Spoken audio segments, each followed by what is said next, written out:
हरे कृष्णा।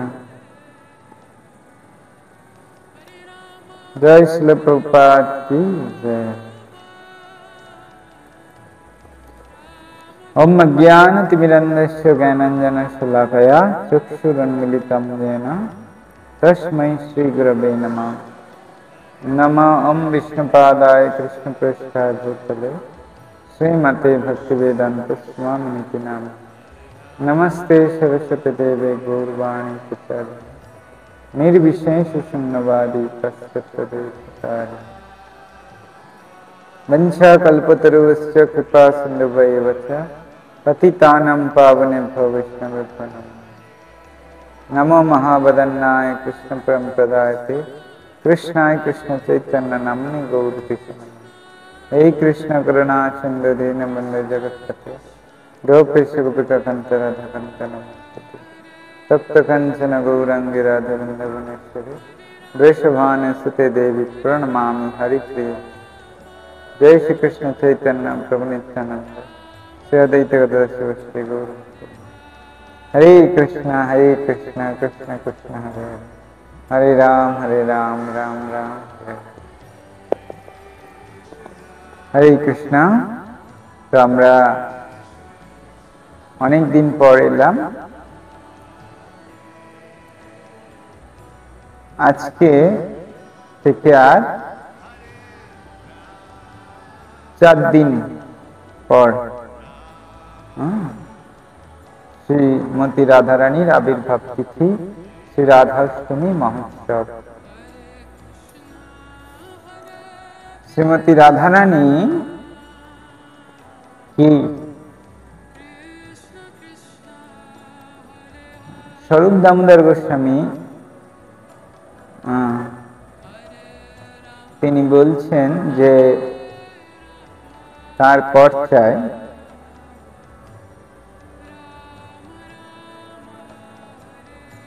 শ্রীমতী রাধারানী আর কৃষ্ণ পূর্বে এক ছিলেন। তারা দাপর যুগে তারা এই জগতে এসেছেন এবং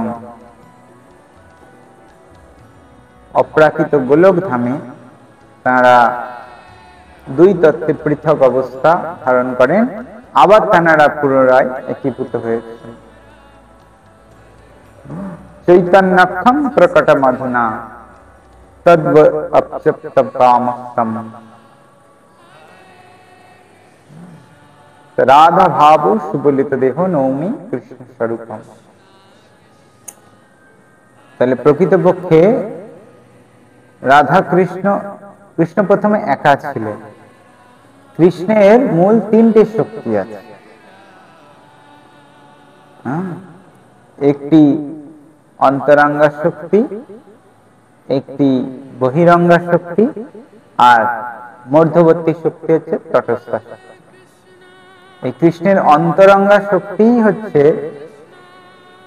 আবার 3 ভাবে বিভক্ত। একটি সন্ধিনী শক্তি, একটি সম্বিত শক্তি, একটি লাদিনী শক্তি। এই লাদিনী শক্তির পরকাষ্ঠা নাম হচ্ছে মহাভাব। সেই মহাভাব স্বরূপিণী শ্রীমতী রাধারানী। গোবিন্দ সর্বস্ব নাম গোবিন্দানন্দিনী গোবিন্দা মোহিনী রাধা কৃষ্ণ কান্তা শিরোমণি। অর্থাৎ যেমন একটা বস্ত্রের অস্তিত্ব কিভাবে নির্ভর হয়, সুতোর সমষ্টির মাধ্যমে। তাহলে বস্ত্র থেকে যদি সুতোগুলো খুলে নেওয়া হয় তখন কি আর বস্ত্রটা বস্ত্র থাকে? তাই না? ঠিক এইরকম যখন এই রাধারানীর ভাবকে অপসারিত করে দেয়া হলো, রাধারানীর ভাব নিয়ে কৃষ্ণ চৈতন্য মহাপ্রভু রূপে আবির্ভূত হলেন, তখন সেই রাধারানী গদাধর পণ্ডিত হয়ে গেলেন।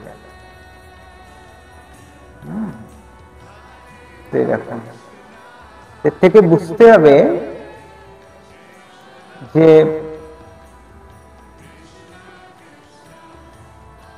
রাধা কৃষ্ণ তারা কখনো এক হন, আবার কখনো বিচ্ছিন্ন হন। যখন পৃথক দেহ ধারণ করেন তখন অংশ কৃষ্ণের, অংশিনী রাধা। আবার যখন একীভূত হন তখন তারা এক। যেমন শক্তিকে শক্তিমান থেকে বিচ্ছিন্ন করা যায় না, তেমন রাধা হচ্ছে শ্রীকৃষ্ণের শক্তি, আর কৃষ্ণ হচ্ছে রাধা শক্তিমান। তাই কৃষ্ণ যখন গোলকে একা বিহার করছিলেন তখন কৃষ্ণ তো পূর্ণ, তাই কৃষ্ণ আনন্দ পাওয়ার জন্য কারো সঙ্গ প্রাপ্তির ইচ্ছার উদয় হলো কৃষ্ণের হৃদয়ে। তখন যেহেতু কৃষ্ণ পূর্ণ, তাই তাকে আনন্দ পাওয়ার জন্য অন্য কারোর সহায়তার প্রয়োজন হয় না। তিনি তার হৃদয় থেকে এই লাদিনী শক্তি প্রকটিত হলেন। সেই লাদিনী শক্তি হচ্ছেন শ্রীমতী রাধা, যিনি গোলকে রাসমণ্ডলে আবির্ভূত হয়েছিলেন। অষ্টম বর্ষীয়া নীল পট্টবস্ত্র পরিহিতা এক সুন্দর রমণী। এই রাসমণ্ডলের আর তিনি আবির্ভূত হয়ে কৃষ্ণের সেবার জন্য ধাবিত হয়েছিলেন, আরাধনার জন্য, কৃষ্ণ আরাধনার নিমিত্ত ধাবিত হয়েছেন। তাই একত্রিত অর্থে তিনি রাধা।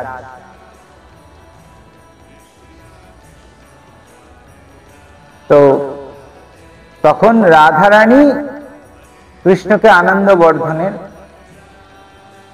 প্রকৃতপক্ষে রাধারানী কি না কৃষ্ণের সেবার মাধ্যম, কৃষ্ণের সেবার সর্বোচ্চ রূপ। তাই রাধারানী ভক্তদের জন্য কি না, রাধারানী হচ্ছেন সেবার অভিলাষ।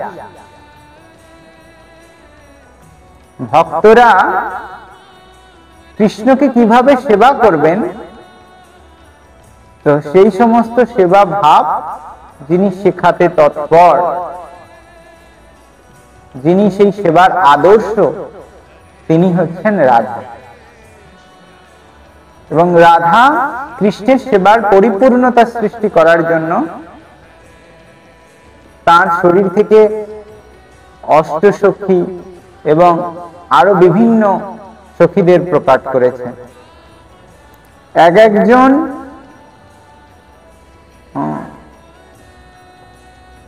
এই সখী বা গোপীর শরীর থেকে শত অর্বুদ, এক অর্বুদ মানে 1,000,000,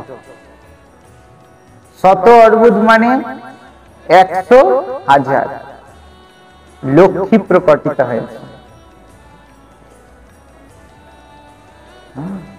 তাহলে এই সমস্ত গোপীরা মিলে কৃষ্ণকে বৃন্দাবনে, অপ্রাকৃত গোলক ধামে গোপীরা কৃষ্ণের সেবা সুখ প্রদান করছেন, কৃষ্ণকে আনন্দে রেখেছেন।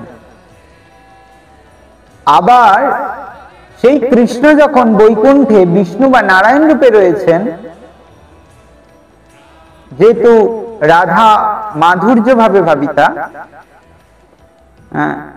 মাধুর্যের পরকীয়া ভাবে ভাবিতা, তাই সেক্ষেত্রে বৈকুণ্ঠের রস ভিন্ন হওয়ায় সেখানে সেই রাধার অংশের অংশ বা রাধার অংশের অংশিনী তারা হচ্ছেন এই লক্ষ্মী। তারা বৈকুণ্ঠে কৃষ্ণের সেবা করছেন। প্রসঙ্গে ব্রহ্ম সংহিতে বলেছেন, লক্ষ্মী সহস্র শত সম্ভব সেব্যমান। একদিক থেকে কৃষ্ণের সঙ্গে অন্তরঙ্গ এবং রাগানুক ভক্তির মাধ্যমে কৃষ্ণকে শৃঙ্গার সুখ মা মাধুর্য সুখ প্রদান করছেন গোপীগণ, যেটা পরকীয়া লীলার প্রকাশ। অপর দিক থেকে বৈকুণ্ঠে বিষ্ণু বা নারায়ণকে তার অংশের অংশিনী দ্বারা তিনি নারায়ণকে নানাভাবে সেবা করছেন। প্রকৃতপক্ষে এই রাধাই হচ্ছে সমস্ত সেবা সুখের আয়োজন। তো সেই জন্য কৃষ্ণ প্রাপ্তির একমাত্র সরলোকৃত মাধ্যম হলো বা মাধ্যম হলেন শ্রীমতী রাধারানী। তাই ভক্তিবিনোদ ঠাকুর লিখেছেন, রাধা চরণে যার মতি নাহি ভেলা, যার রাধা চরণে মতি হলো না তার পক্ষে কৃষ্ণ প্রাপ্তি সম্ভব নয়। এ প্রসঙ্গে একটি কথা বিশেষভাবে উল্লেখ্য যে সাধারণত যারা বিষ্ণুর ভক্ত তাদেরকে বৈষ্ণব বলা হয়, যারা কৃষ্ণের ভক্ত তাদেরকে কাঞ্চনব বলা হয়, আর যারা রাধারানীর ভক্ত, রাধারানীর আরেক নাম গৌরাঙ্গী, তাদেরকে বলা হয় গৌড়ীয়। যেহেতু আমরা গৌড়ীয়, বাস্তবিক পক্ষে আমরা কার ভক্ত?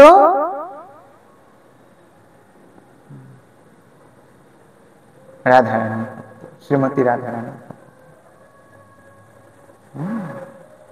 সেই জন্য কৃষ্ণ আমাদের আরাধ্য, আর আমাদের সেবার মাধ্যম কি? শ্রীমতী রাধা। ভালোবাসার অর্থ কি? সেবা সুখ, সেব্যের প্রীতিবিধান। সেই সেব্য হচ্ছেন কৃষ্ণ, আর তার প্রীতিবিধানের মাধ্যম কি? না, শ্রীমতী রাধারানী। আমরা যদি রাধারানীর আনুগত্যে বা তার কোন সখীর আনুগত্যে বা তার সখীর আনুগত্যে, তার সখীর আনুগত্যে চৈতন্য মহাপ্রভু শিক্ষা অনুসারে গোপী ভট্ট পদ কমলম তব দাসানু দাসের দাস। যত সখী থেকে আস্তে আস্তে গুরু পরম্পরার আনুগত্যে আমরা যেভাবেই কৃষ্ণের সেবা করি না কেন, এই সেবার মাধ্যমই হচ্ছেন শ্রীমতী রাধা, যিনি কৃষ্ণের সমস্ত সেবা সংগ্রহ করে কৃষ্ণের সর্বোচ্চ সুখ প্রদান করছে। তো সেই জন্য রাধা অষ্টমী ব্রত সেই সেবা সুখের মাধ্যমকে আরো দৃঢ়ভাবে অনুভব করা এবং শ্রীমতী রাধারানীর কাছে কাতর স্বরে বিনীতভাবে প্রার্থনা করা, যেন তিনি আমাদেরকে তার আনুগত্যে বা তার কোন সখী মঞ্জুরির আনুগত্যে, গুরু পরম্পরার আনুগত্যে তিনি সেবা সুখ প্রদান করেন। আর সেই সেবা সুখের বিনিময়ে আমরা কৃষ্ণকে সন্তুষ্ট করতে পারি। এই জন্য আমাদের সকলের রাধা অষ্টমী ব্রত এবং শ্রীমতী রাধারানীর আরাধনা করা কর্তব্য। হরে কৃষ্ণ।